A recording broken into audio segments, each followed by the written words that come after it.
J'ai appris que...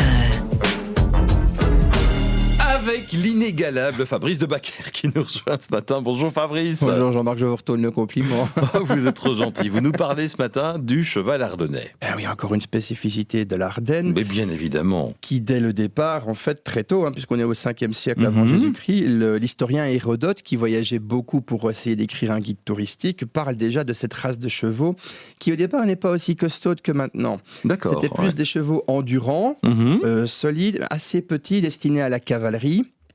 César d'ailleurs dira, donc on est quand même 300 ans après, que les Gaulois de cette région-ci, enfin les Gaulois, il y a toute une discussion sur le nom, je ne vais pas m'étendre sur le sujet, disposaient d'excellents chevaux dans la région Ardouena, dans la 3e Gaule, endurants, assez petits, donc 1m20 à peu près au garrot, bruns, taille moyenne, solide.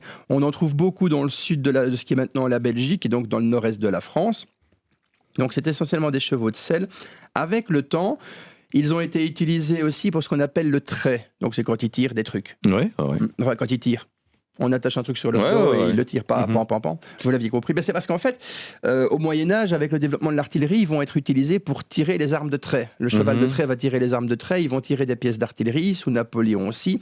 Napoléon s'en servira également parce que ce sont des chevaux excellents pour la cavalerie de selle, donc pour mettre un cavalier dessus. Et c'est quasiment la seule race de chevaux qui va survivre à la désastreuse campagne de Russie en 1812. Ah oui, donc ils sont super résistants. Ouais. Ils sont ardennais.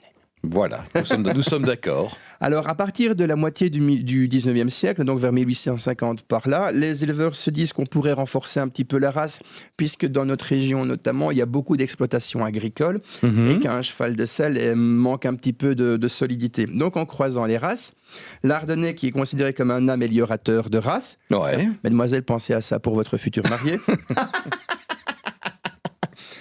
va être croisé pour devenir le grand costaud qu'on connaît et donnera naissance à toute une lignée dont l'Ardennais suédois.